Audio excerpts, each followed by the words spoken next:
In those days, the crest was in service to the Shade, protectors of Heartvale.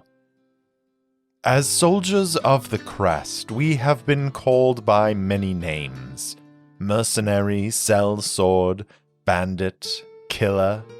They all fit to some degree or another, but often those who use them don't understand the context in which they unleash their invectives.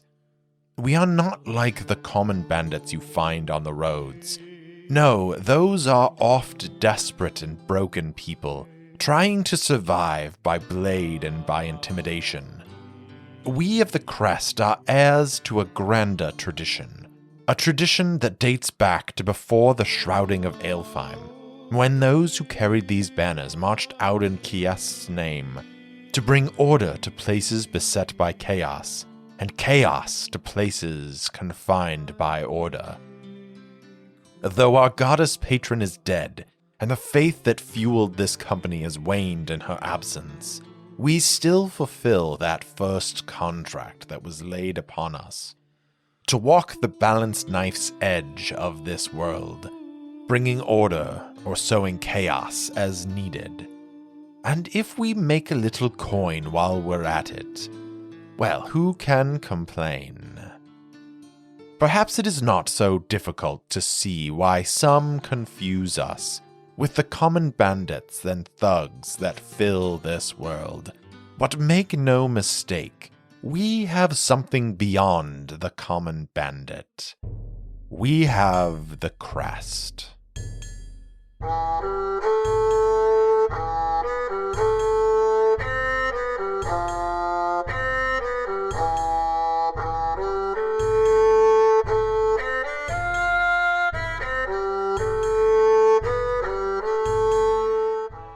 Welcome back for another episode of Errant Adventures. As always, I'm your game master and solo player, Steve Morrison.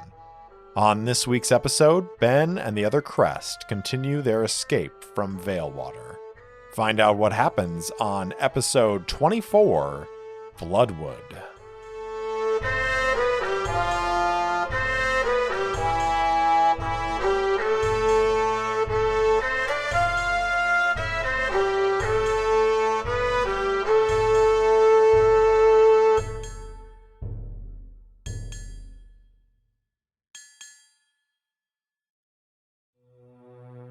When last we left the crest, Benn had spent some time at the Griffin and Moon talking to Silas Wilberforce and getting a description of the individuals who the Kingsword operative had spoken with during his time at the Griffin and Moon.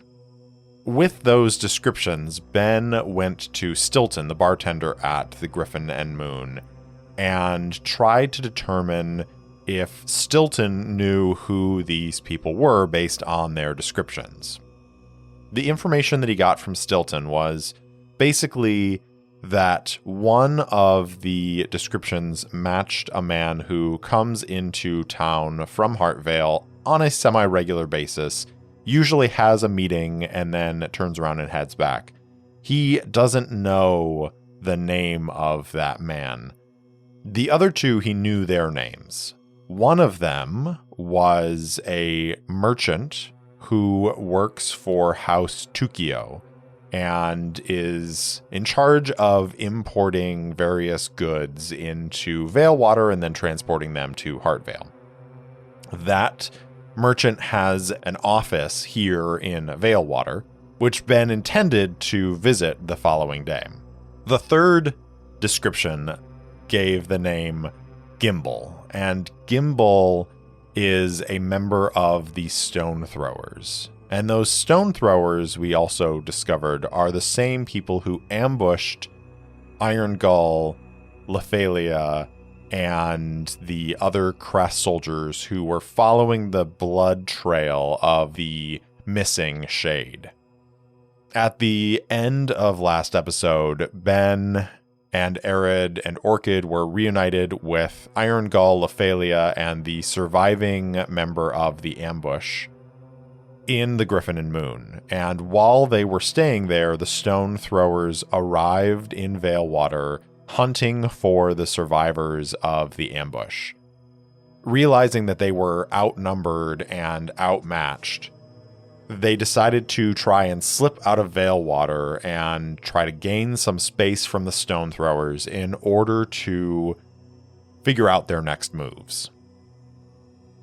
In the course of sneaking out of Valewater, while they were hiding, one of the patrols of stone throwers came by, including Gimbal, and Gimbal talked about how Fellheart wanted there to be no survivors, and that was true of the Shade, and that was true of these Crest.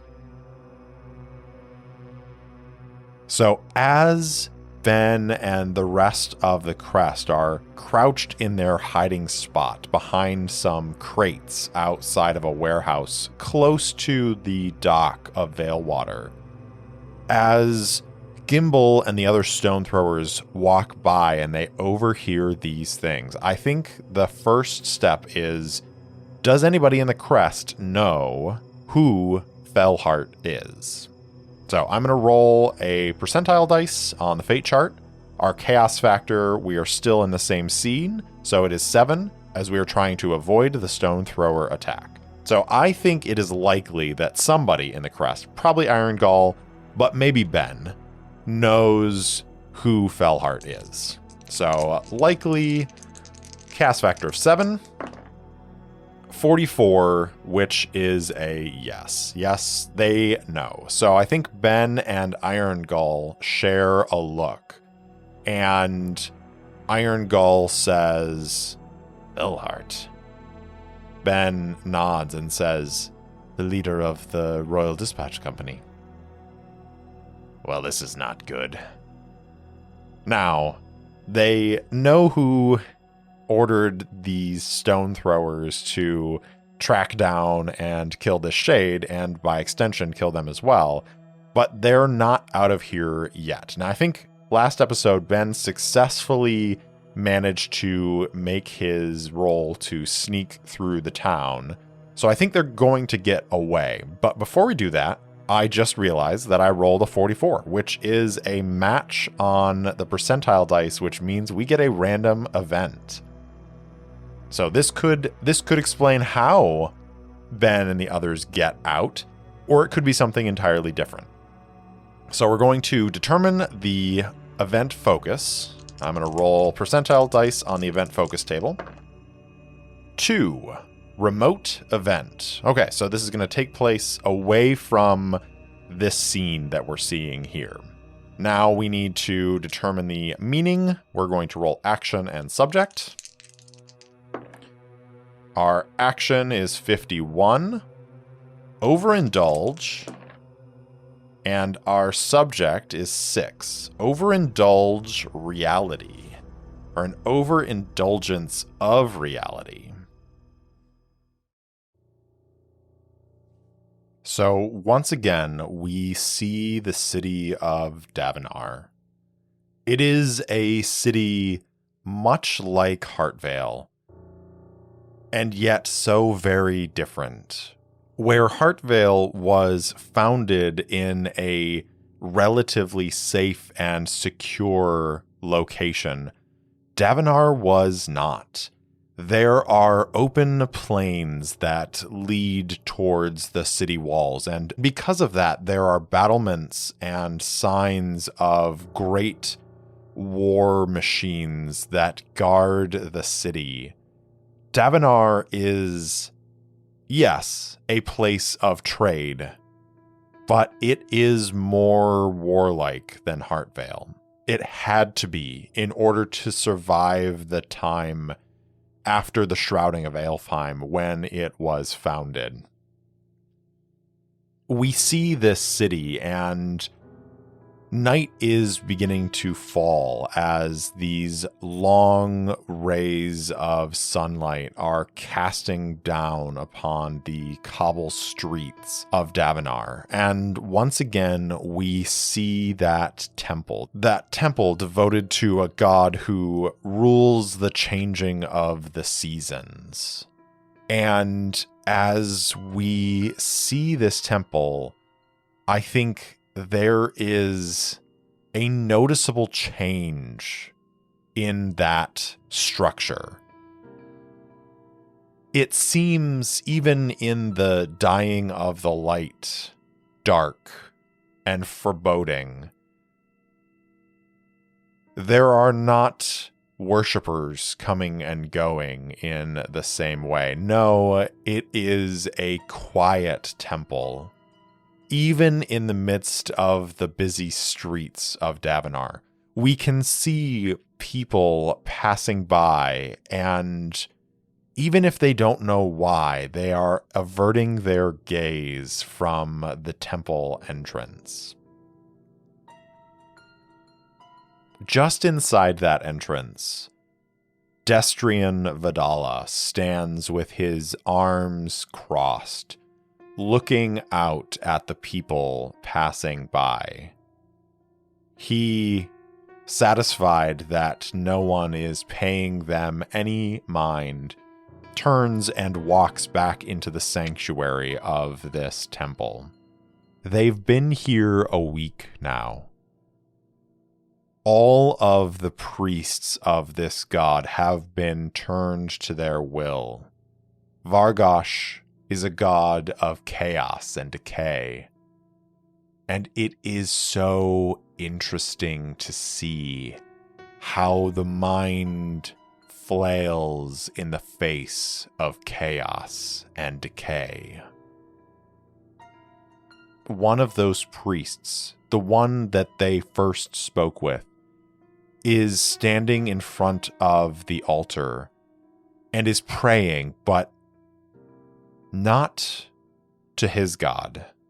No, he is praying to Vargosh, as it should be. As Destrian walks through the sanctuary, he looks around at the other priests who are there. He can see the markings of their torment, and he smiles. Because they have seen the reality of this world. That there is nothing more than chaos and decay. The members of the Crest manage to sneak their way to the docks. And I think they find a few small boats there. There are only 6 of them now. So I think they can probably find even just one boat that is large enough. And they are going to push off and row out into the open water and begin making their way along the coast back towards Heartvale. Now, they're going back to Heartvale, but they know that the harbor is under watch. So I don't think that they can just row right up to the harbor and make their way in. So I think they're going to make their way down along the coast. And then I think they are going to beach the boat and make their way towards that passageway. Now, Lephalia is a powerful sorceress. Would she have some way of communicating with the captain that wouldn't involve them actually entering the city? Because I think this is the important thing. I don't think Iron Gull is looking to retreat back to the city. I think he wants to get reinforcements, go back into those woods, and show the stone throwers what the Crest are about. So I'm going to ask the fate chart if Lephalia has some way of communicating with the Crow's Nest or with Captain Netheridge. And I think it is very likely that she does. Once again, chaos factor of 7. 77 is a yes, and it just so happens to be another random event because I got doubles on the dice again. So let's do our event focus. 82, ambiguous event. So this could be anything and everything. All right, let's see what our meaning is. Our action is 66, and that doesn't trigger another random event. So that's carry, and the subject is 1. Carry goals. Okay, so this is a random event that is carry goals. So what if Captain Netheridge intuits that they might actually need reinforcements before they're able to contact, and so he's gathering troops. So we know from the faction turn that the Shade were gathering seers and people who could divine what was going on in the wider world. And the primary purpose for that was to try and hunt down the Vidala. But what if one of them saw the attack in the forest? And so the Red Fox goes to Captain Netheridge and tells him that the Crest were ambushed, that Iron Gull and Lephalia survived, but that they were beaten back by these bandits in the forest. And so when the message comes in from Lephalia that they need reinforcements, I think they're already at that tunnel that Netheridge over the last day has been slowly sending people to that tunnel out of the city so that they could join Iron Gull if he returned to the city for reinforcements. Because I think Netheridge and Iron Gull have served in the Crest long enough together to know each other's habits and patterns. And so when the survivors of the ambush show up at the city walls, there is a detachment of Crest soldiers waiting for them to head out. So I think that is going to effectively end our scene of avoid the stone thrower attack. And we have kind of neatly avoided having to wait for a while in order to get reinforcements, because I think there was some foresight that went into this. So for our next scene, I think the chaos factor has to go up, because even though Benn was able to lead them out of Valewater, I think the fact that they had to kind of flee in front of the stone throwers means that there's some chaos going on here. So that chaos factor goes up to 8, which means there's even more chance of getting a yes on the fate chart when we ask questions. So I think we're also going to skip ahead a little bit to the next scene, which is basically going to be the Crest entering the forest, hunting for the stone throwers. We're going to roll our D10 and compare it to our chaos factor of 8. I got a 2, which is below the chaos factor and is an interrupt scene. So we are going to preempt the scene and we're going to roll another random event. Here we go. Our focus is 91, NPC negative. Okay, let's roll on our character list. I've got a D8, a 3, the Vidala family. Okay, this is interesting. So we have our action, which is 2, starting, and our subject is 10, starting good.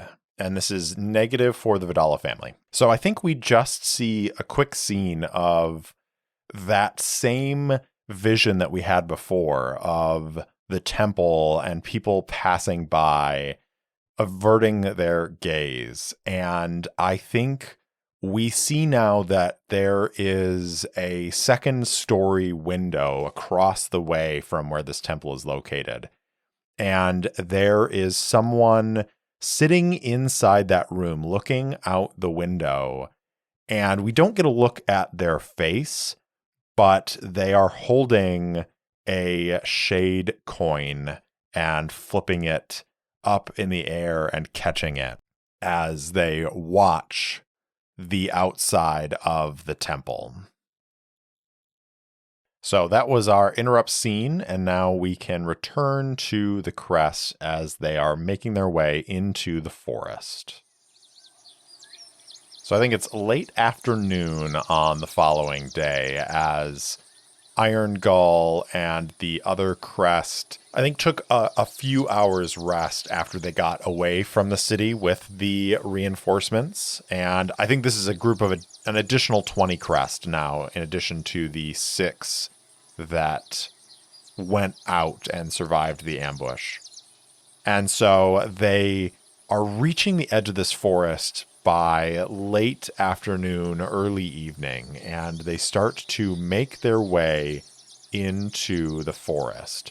Now, I think our question here for the fate chart has to be, did the stone throwers return to the forest after the evening?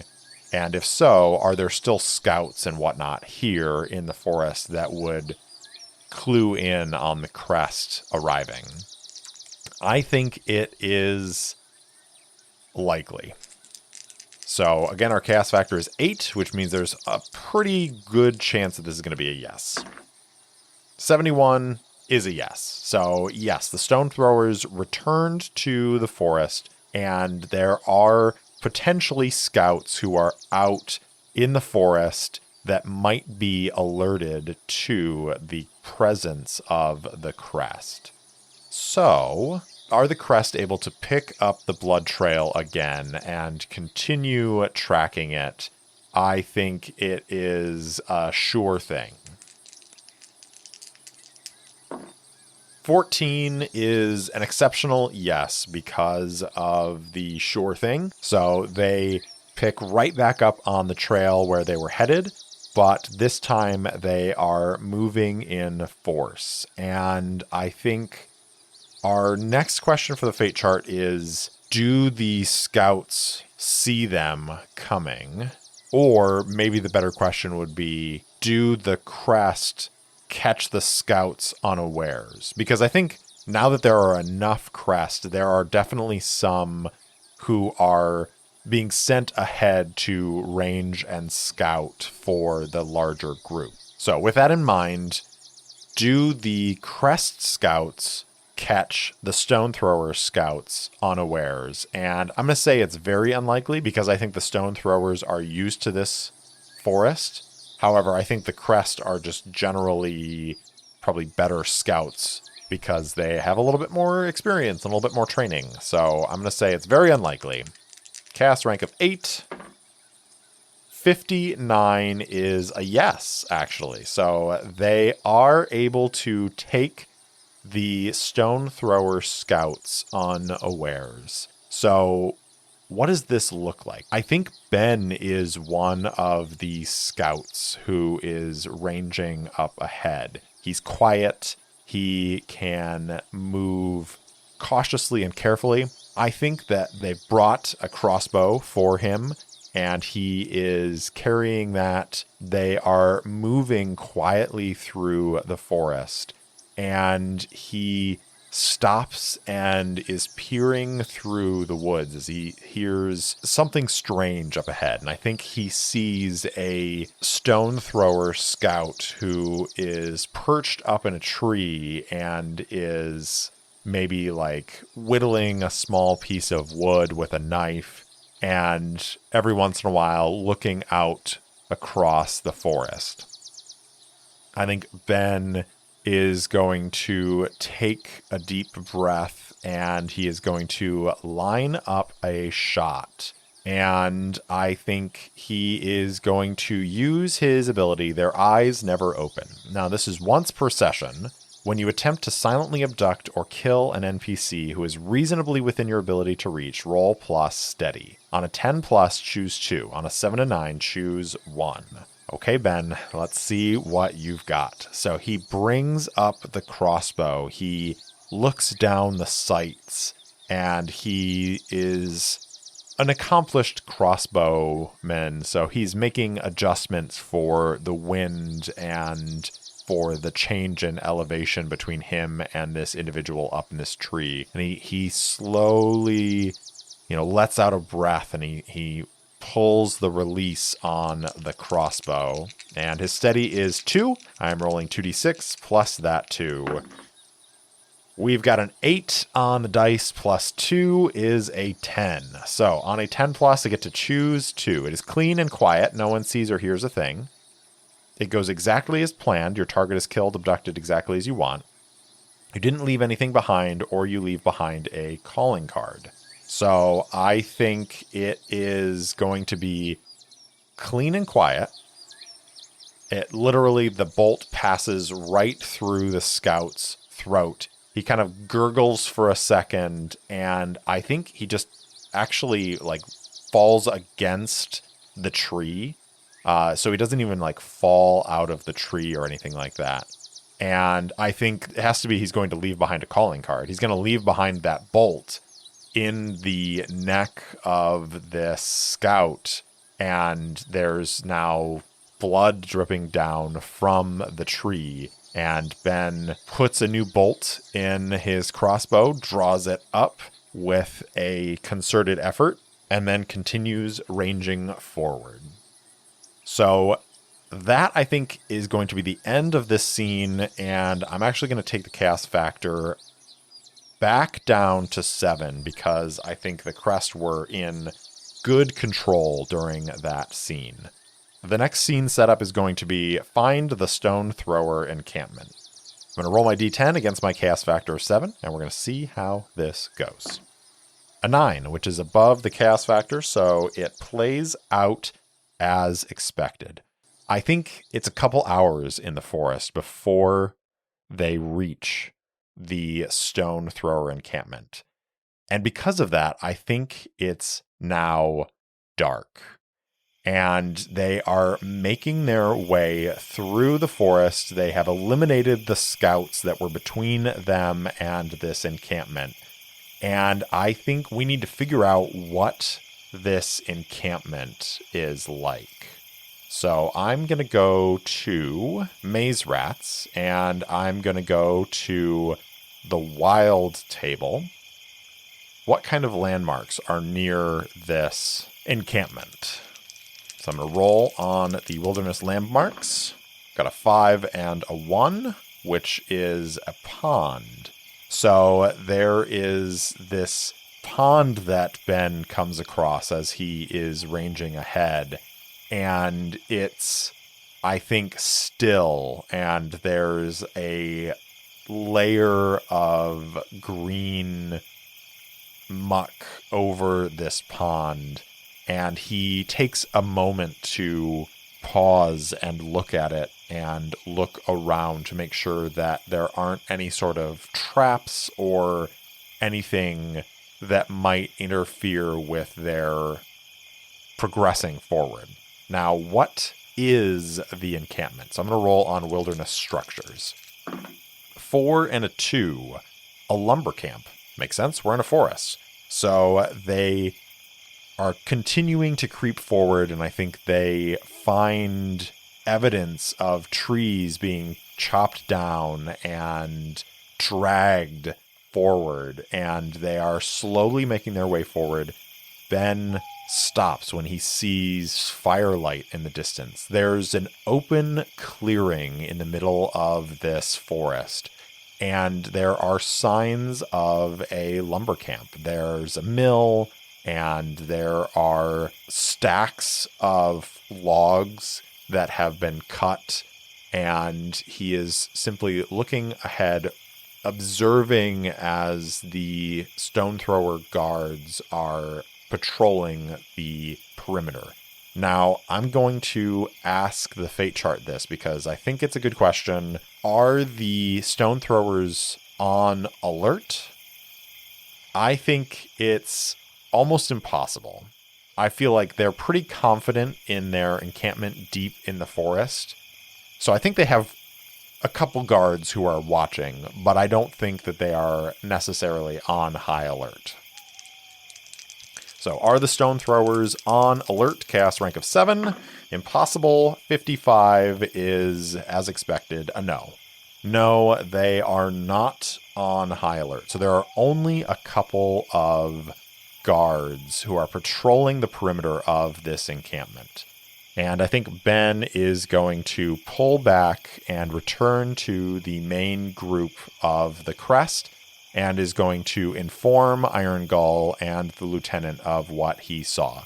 The other scouts who were ranging up ahead corroborate his statements, and they are going to set about making a plan. I think Iron Gull is determined to end this quickly, and he wants to basically sneak up to the camp and strike in the night. I think Lephalia is 100% on board with that. Stealth and trickery are totally fine with her. So they are going to make this plan, and they are going to move their way towards the encampment. And I think we're going to, once again, try and take out these guards. Now, I've already used my Their Eyes Never Open ability, which is only once per session. So Benn can't do that again. So it's just going to be a straight up, I think, face duress as he is going to, in the night, fire this shot. So with that in mind, we're going to do 2d6 plus 2 on this as he lines up another shot with his crossbow. 7 on the dice plus 2 is a 9. So our face duress is going to be, when you do something difficult where your ability to do so is seriously in question, roll plus steady. On 10 plus, you have achieved what you set out to do. On a 7 to 9, you have flinched, stalled, or hesitated. The MC will pick one or two of the following and tell you what it will look like if you take it. So you can achieve your goal, but it'll come at a price. You can achieve your goal, but only partially. You cannot achieve your goal, but can do something similar instead.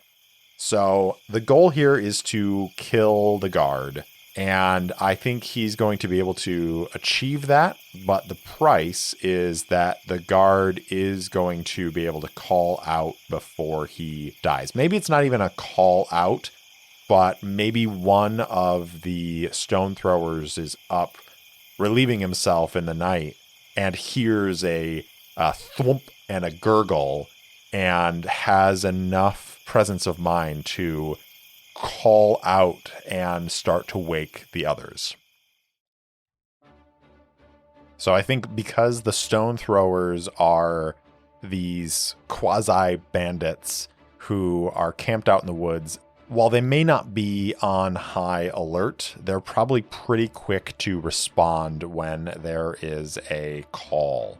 So I think as that individual calls out, the camp begins to rouse, and there is a moment of chaos as Iron Gull, realizing that the element of surprise is effectively lost, calls out and says, "Crest, forward!" And the members of the crest draw their blades and axes and hammers and charge into the camp. Benn runs right along with them, and I'm going to make a clock here. And I'm going to make this a big clock because I think there's a decent number of stone throwers. So I'm going to make this a 12-part clock. And for each harm that one of the characters does, we're going to mark off one of the ticks on that clock. As they charge into battle, stone throwers are spilling out of the tents and are grabbing weapons and are trying to figure out what's going on and brace themselves for this assault. And I think because of that, I'm going to give all of my characters a +1 on their first engage in combat roll as they are coming on to represent the surprise that they are enacting. If the guard hadn't been able to call out at all, this would be a moot point. They would have just gone through the camp and would have been able to dispatch them without any issue. So I think that was penalty enough for that partial success. So Orchid is actually going to go first because they have not rolled yet in this game, and they are a gauntlet, which is the SCUP playbook that I picked for Orchid, and they are all about fighting. So they have Bone Eater, an ornate axe, which is in their hands and is swinging dangerously, charging forward, and it is a special weapon. So it has the tags hand, dangerous, and it is unbreakable, which means it can pierce armor. So it does 3 harm instead of the kind of base 2 harm, and it is armor piercing. So Orchid is going to charge into battle with their Fierce of 3, +1 for the surprise, and that's going to make the add a 4 to our D6s here. So when you attack someone with the intent to do harm, roll plus Fierce. Here we go. 7 on the dice plus 4 is an 11, which is a complete success. So choose one of the following. Attack with Vigor, inflict +1 harm. Parry their blows, take -1 harm. Battle aggressively, inflict +2 harm, but take an additional +1 harm yourself. Or fight defensively, inflict -1 harm, but take an additional 2 harm to yourself. I'm going to say that Orchid attacks aggressively. So this is going to deal 4 harm to these stone throwers as they come in with the axe, and I think there's a group of stone throwers that emerge from this tent, and Orchid is swinging the axe around and probably singing some sort of Pharamorkian battle song.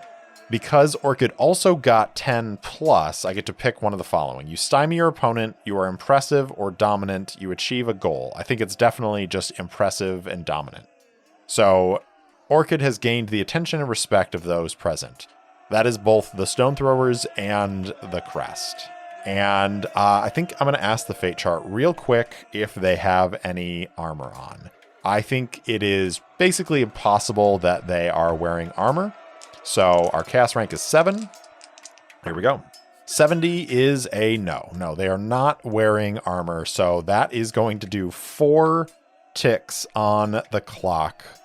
So that's a third of the clock filled as Orchid wades into battle. And I think with a wide sweep of Bone Eater, crunches through the bodies of 3 of these stone throwers, and the other 2 who came out of this tent basically stare in horror as Orchid flicks the blood off the axe and is going to then advance on them.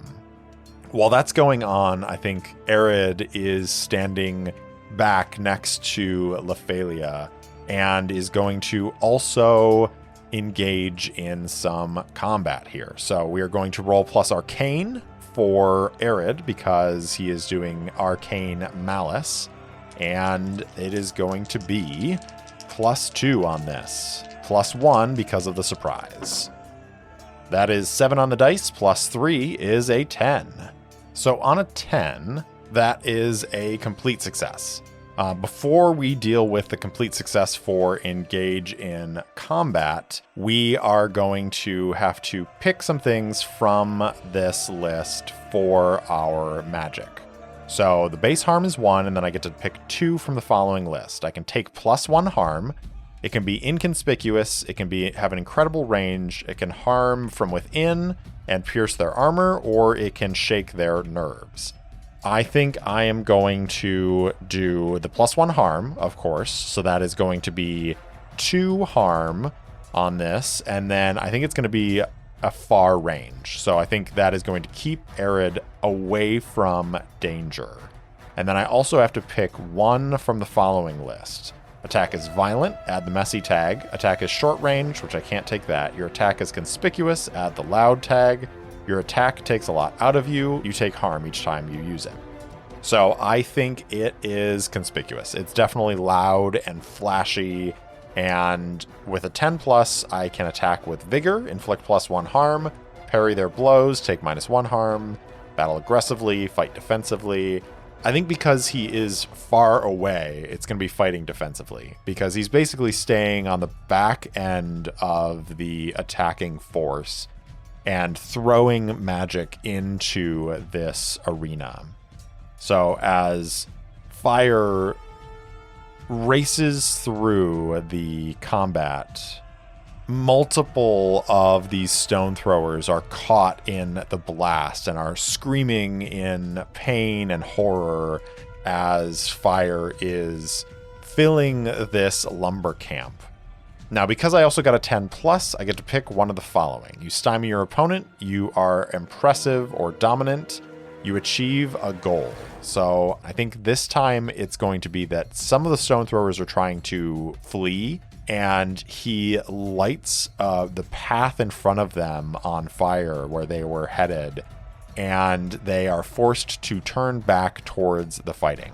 Now, because I did fight defensively, that's only going to mark 1 tick on there, but it is going to keep the stone throwers in the fight. And they are, at this point, severely outmanned by the crest. Now, Benn is also going to engage in combat, and he is going to do so with his Fierce of 2.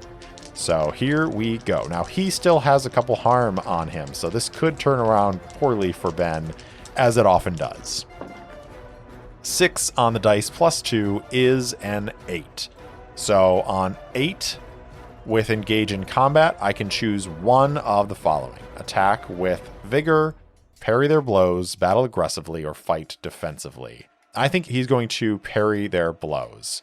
So he finds a couple stone throwers in this melee, and he drives his blade through one, and then the other turns to face him, and they are dancing back and forth, exchanging blows, and then Benn is able to knock his sword aside and slash him across the chest, and the stone thrower goes down. So because of my armor of 1, I'm not going to take any harm, and I'm only going to deal 1 harm, but that is now taking us to half of this clock. I just realized that I forgot the +1 on Benn's engage in combat, since that was his first strike in this battle. But it wouldn't have mattered because it would have taken the 8 from a 9, so the outcome would have been the same. So Orchid is now in the middle of the camp and is just wreaking havoc as they march through the camp, Bone Eater swinging like a dervish in the air, striking bone and flesh and sending stone throwers careening away from this dance of death. We're going to roll plus Fierce again. That's only a 5 on the dice, plus 3 is an 8. So once again, I can only choose 1 from the initial list, and that is definitely going to be attack with vigor again, which is going to deal 4 more harm as Orchid is crushing through the stone throwers as they are attempting to organize, as they're attempting to flee. Like, there is no cohesion to this group. The stone throwers are not mercenaries like the crest. The stone throwers are common thugs who have been paid to kill someone, and they are no match now that they are on equal footing with numbers for the professionalism of the crest. Now, here is the question, because we are sitting at 2 ticks away on this clock from the stone throwers being defeated. I don't think Gimbal is amongst those killed so far, but I'm pretty sure he's going to try and escape.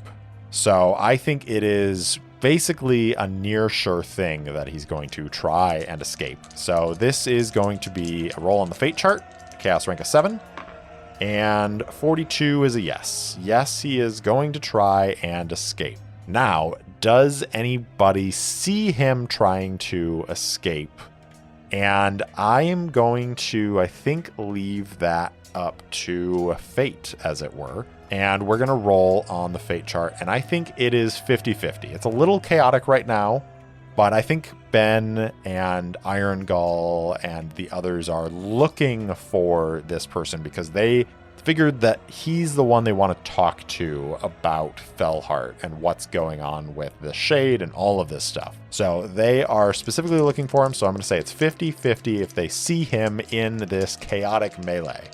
So it is 76, which is exactly a no. I had to get 75 or less to get a yes. So no. No one sees Gimbal, and I think because no one is able to see him, he is going to be able to escape. All right, so we're going to continue the fight. Arid is continuing to unleash his arcane malice on these stone throwers, and he does so at +2. 6 on the dice +2 is an 8. So once again, only picking from the first list on Engage in Combat. As far as what his magic looks like, it is again going to be harmful, +1 harm, and I think it is going to again be at a considerable range. He's trying to stay out of the general melee as he unleashes another blast of fire. Now, I also have to pick one from the following list. Your attack is violent, and you add the messy tag. Attack is short range, which we can't do. Attack is conspicuous. So I think that is going to be what I pick again. I'm basically going to do all the same stuff.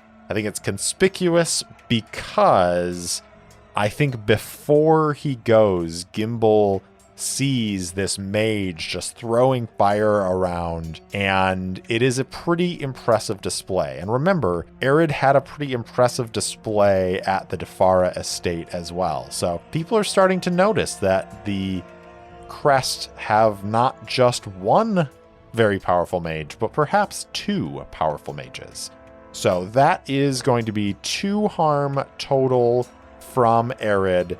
And I think I'm going to once again say that he's fighting defensively, which is going to reduce the harm by 1, but also mean that Arid is going to take no harm as none of these stone throwers are able to get close. Now we go to Benn, as there's only 1 tick left on this clock. Can he finish it off right here? We're going to engage in combat, +2 on this.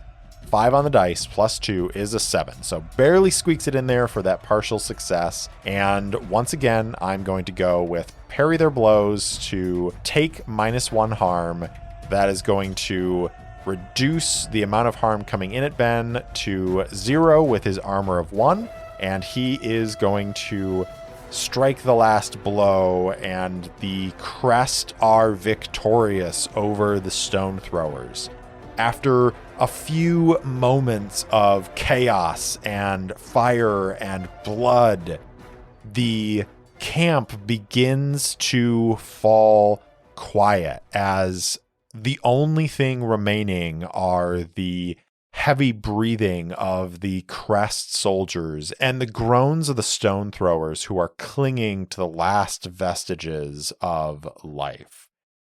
As Benn is picking his way through this battlefield, I think he is on the lookout for the Shade. Does he find the Shade alive? I think it's basically impossible that he's going to find the Shade alive, given what we heard from Gimbal in the last episode that Felheart called for the death of the Shade. I think it's impossible, but we could be surprised here. There's a 15% chance that we could get a yes, that the Shade Hannibal is still alive. Let's find out what the dice say. 71. No, we do not find him in the camp. And I think there are enough sort of bloody vestiges that Benn finds while they are searching through the camp that they're able to say for certain that Hannibal the Shade is dead, and has probably been buried in some grave here in the forest, or left to rot even out in the forest. And they will not be finding him alive. As the Crest are in the midst of this cleanup after the battle, I think they fared very well. They had surprise on their side. Because I did not roll any misses on those engage in combats, I think that applies to the rest of the Crest soldiers as well, that really there were no casualties on the Crest side. It was basically just a bloody massacre. And as they are looking through this camp of dead stone throwers, Iron Gull says, "I don't see that one who was talking last night." Benn shakes his head and says, "No, I don't see it either. It's possible he escaped in the fight." "That's what I'm worried about. If he was really working for Ephraim Fellheart, that means that whatever's going on with the Vidala family and whatever's going on with the Kingsword, it could be connected. It could be the reason why he sent these thugs after the Shade, to keep them from learning about where the Vidala are." Benn nods and says, "If Fellheart is our enemy, we may be in some serious trouble. The Royal Dispatch Company, well, its power goes all the way to the Council of 12. I don't think there is a more wealthy individual in Heartvale. Even the Ducks is not more wealthy than Ephraim Fellheart." "Yeah. Well, it wouldn't be the first time that we took on somebody who was more powerful than we are." And Iron Gull looks at Benn and smiles a little bit and says, "Don't worry, kid. Spend enough time in the Crest and you'll have plenty of experience trying to find a way to slide your dagger into some finely made armor. Now let's get ready to move out. We're headed to Valewater. There's still some questions there that are unanswered."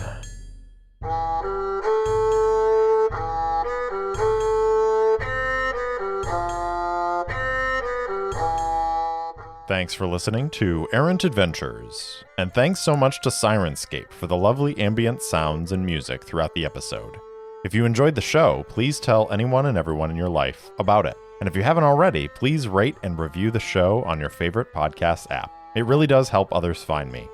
If you want to interact with me, my handle on Instagram and Twitter is @ErrantSoloPod, or you can email me at errantsolopod@gmail.com. I also post short fiction and campaign-related materials on my website, errantadventurespod.com. Thanks again for listening, and I'll see you next time.